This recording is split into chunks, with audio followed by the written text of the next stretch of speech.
Heyo, balik lagi suara Niko. Kita langsung bahas soal OSNK Astronomi tahun 2026. Tapi sebelum kita bahas, udah Niko mau disclaimer dulu. Ada beberapa hal yang perlu udah Niko tekankan. Yang pertama, bahwa soal ini dari memori recall dari para peserta OSNK 2026. Sehingga mungkin ada beberapa redaksi soal maupun pilihan jawaban yang agak beda gitu ya. Tapi esensinya bakal jadi sama, ya. Lalu pembahasan ini dibuat for learning purpose only. Bisa jadi juga untuk menjawab rasa penasaran dari para peserta kemarin. Soalnya kayak gini bener apa salah ya jawabanku kemarin dan seterusnya. Dan sekalian mungkin bisa mempersiapkan diri menuju OSNP yang waktunya juga tidak lama lagi. Ya, ngisi-ngisi waktu libur juga lah ya. Soalnya kalau nunggu soal resminya lama sekali, biasanya baru dirilis sama Puspresnas ya. Terus kalau ada ditemukan kekurangan atau kesalahan di soal dan pembahasan ini bisa hubungin saya.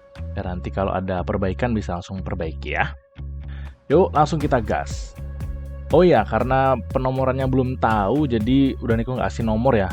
Kasih judul aja, nanti nomornya akan menyesuaikan lah. Gitu ya. Pada tanggal 22 Desember, seorang pengamat mengamati matahari terbit lebih awal dan terbenam lebih akhir. Namun, setiap hari matahari masih terbit dan terbenam. Maka, pengamat tersebut kemungkinan berada di mana? Oke, ini kaitannya dengan gerak semu matahari. Tapi sebelum kita bahas lebih lanjut, bagi kalian yang mau dapetin konten eksklusif dari Udaniko, baik itu video-video khusus untuk member, materi-materi maupun software yang biasa udah Niko pakai, boleh join membershipnya ya. Sesuaikan saja sama level yang kalian perlukan. Kita bahas tentang gerak semu matahari. Nah, seperti yang kita ketahui bahwa bumi itu mengelilingi matahari, sumbu rotasinya tidak tegak lurus ya, tapi miring sekitar 23,4,5an derajat seperti ini. Nah, efeknya apa? Karena kecondongan matahari itu beda-beda gitu ya. Kadang yang atas yang condong ke matahari, kadang yang bawah yang condong ke matahari, maka terjadilah perubahan musim. Kita pakai simulator ini aja seperti biasa. Oh ya, simulator yang ini dan yang udah Niko pakai lainnya itu tersedia bagi member channel Black Hole ya. Nah, kan kejadiannya seperti ini. Kita percepat aja lah ya. Nih, misalnya di bulan Januari dia di sini, set, dan seterusnya, berputarnya seperti ini. Maka efeknya adalah ada momen tertentu ketika misalnya di sini misalnya di Juni, akhir Juni ini, bagian ini utara lebih condong ke matahari. Efeknya apa? Siangnya di wilayah utara tuh lebih panjang, musim panas berarti. Malamnya lebih pendek. Kebalikannya, bagi orang yang tinggal di wilayah selatan, di bumi bagian selatan, itu lagi musim dingin.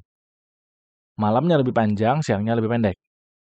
Terus bergerak lagi ketika di September, itu matahari itu tepat di, kayak seolah-olah tepat di khatulistiwa gitu loh, menyinarinya gitu ya.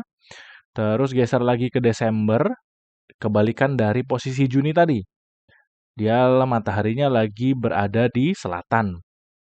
Nah, pada momen ini di Desember, orang-orang di wilayah selatan, lintang selatan itu lagi mengalami musim panas, summer. Siangnya lebih panjang, malamnya lebih pendek. Dan sebaliknya, wilayah utara lagi musim dingin. Malamnya lebih panjang, siangnya lebih pendek. Dan seterusnya gitu lagi. Ketika sampai Maret, nyampe lagi di khatulistiwa, Juni di ke utara, September ke khatulistiwa lagi, Desember di selatan. Nah, gerak yang seperti ini disebut gerak semu tahunan matahari. Jadi matahari seolah-olah bergerak dari khatulistiwa di sekitaran 21 Maret.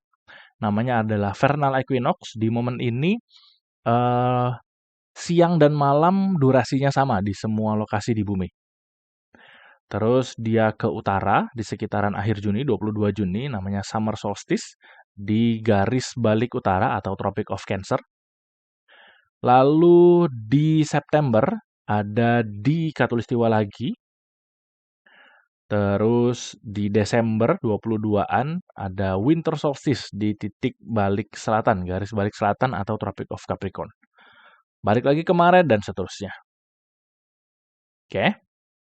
Nah, jadi musim tadi akan terasa lebih ini ya, perbedaannya ketika lintang pengamatnya itu agak ekstrim, utara maupun selatan. Durasi siang dan malamnya perbedaannya cukup ekstrim. Kita yang di Indonesia ya mirip-mirip aja jadinya, nggak terlalu berubah lah. Durasi siang dan malamnya nggak terlalu berubah. Mungkin teman-teman bakal merasakan bagi yang muslim mungkin ini ya, sholat maghrib. Sholat maghrib itu kan waktunya tepat di tenggelamnya matahari. Nah, waktu sholat maghrib itu kan nggak pas di jam itu aja ya berubah-ubah, kadang agak maju, kadang agak mundur gitu-gitu. Jadi ada kita rasakan perbedaan, tapi ya paling dalam hitungan beberapa menit lah, nggak nyampe hitungan jam perbedaannya itu. Berbeda dengan orang-orang yang berada di wilayah utara maupun selatan. Coba deh kita ke wilayah mana dulu nih? Utara dulu ya. Misal nih orang yang tinggal di mana nih? Anggaplah di 50-an derajat lintang utara. Inggris kayaknya masih masuk nih, Amerika, Kanada di sini, utaranya Jepang, Sapporo, Rusia juga. Eh, ketika bulan Juni, nah ini, anggaplah di akhir Juni ini ya, akhir Juni, makan musim panas tuh, musim panas. Nah, matahari itu kejadiannya kayak gini. Oh, nih, terbitnya dulu deh. Kita kembaliin mataharinya. Nih, terbitnya itu bisa jadi jam terbit. Nah, di sini jam 3-an, setengah 4 subuh itu udah terbit.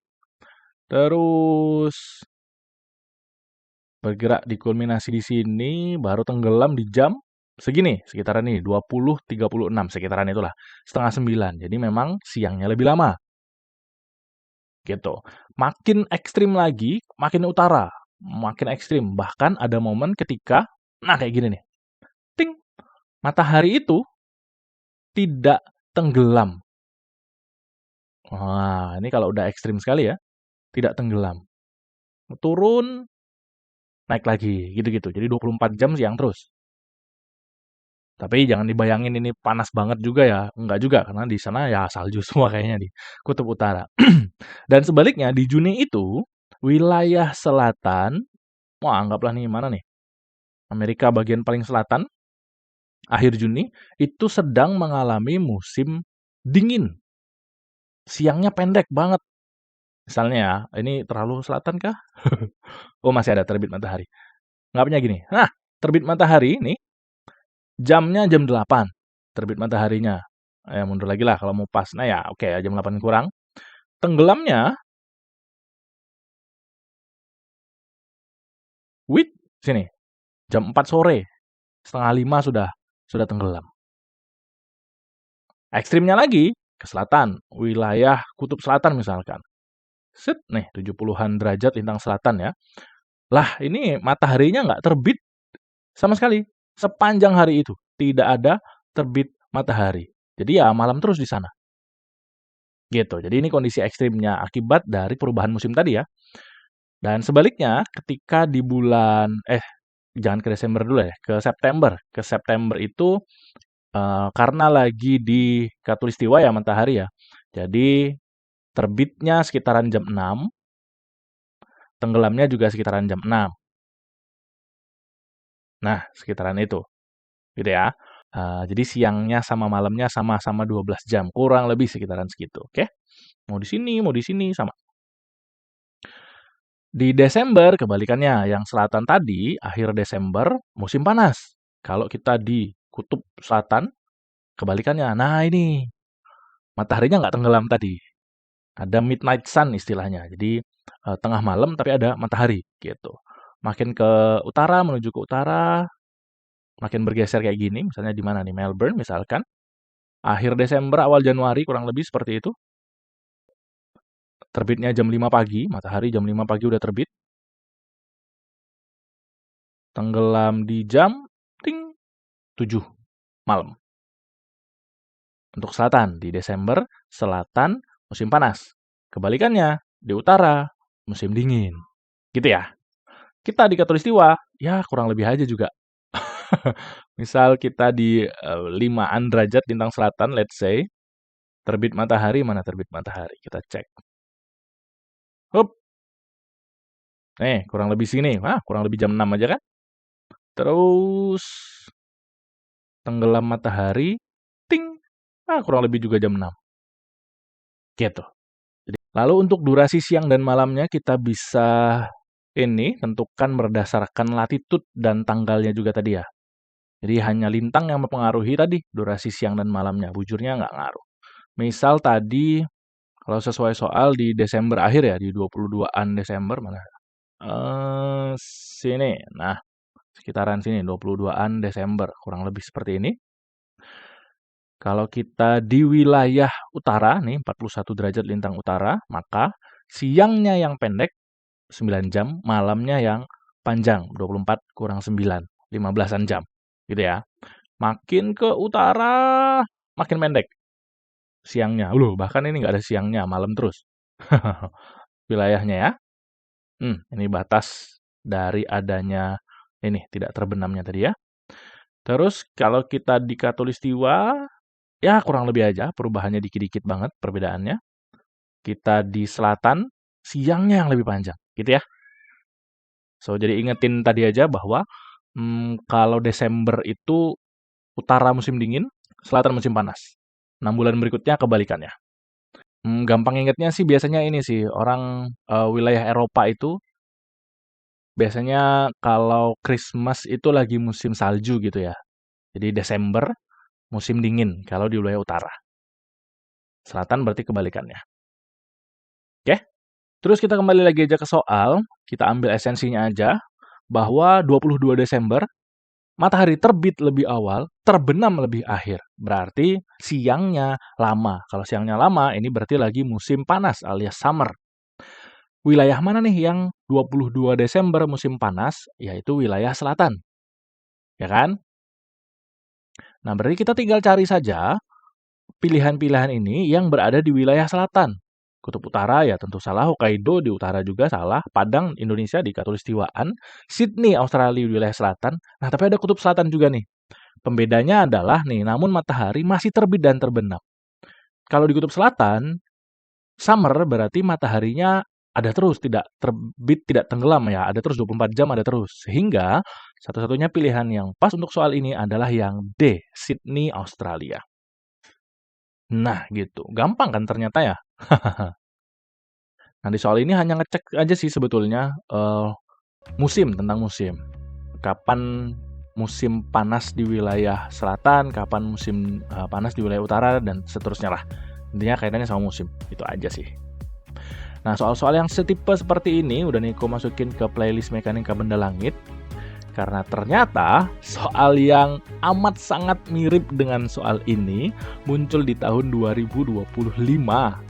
Udah Niko udah bahas di nomor 26. Nah, soalnya waktu itu sedikit lebih susah kayaknya karena ada persamaannya. Nanti boleh dipelajari juga ya soal-soal yang seperti ini. Oke? Terus seperti biasa challenge. Udah Niko udah siapin satu soal challenge. Diketahui beberapa hal, cek lokasi yang cocok di mana. Oke? Nah, kalau ada yang masih bingung, boleh langsung tanya aja. Sambil sama-sama belajar, sambil sama-sama diskusi. Itu aja dulu pembahasan kali ini. Semoga bermanfaat. See you on the next number. Alhamdulillah.